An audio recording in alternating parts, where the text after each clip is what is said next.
Yeah, I think, it's no secret that this field is very attractive to people right now because of the sheer demand there is for software engineers. And, that just manifests in pretty high salaries for entry-level positions, especially in the Bay Area.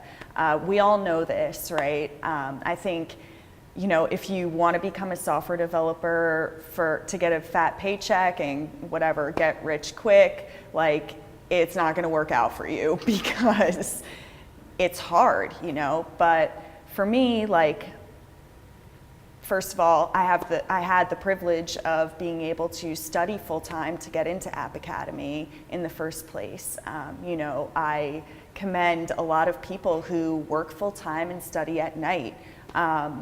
You can still get in if that's your case, for sure. For me, I, in the beginning, considered like, okay, for these 3 months, I'll be unemployed. I had some money saved, and I have the support of my family.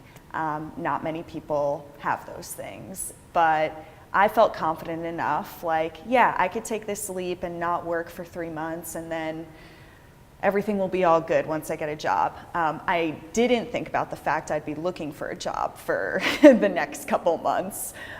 So yeah, I racked up more debt than expected, but was it worth it? Hell yeah. Like, now I'm employed, I'm paying back App Academy, I have money to live, I'm paying off debt, and I don't feel like I'm drowning at all. It's definitely worth it.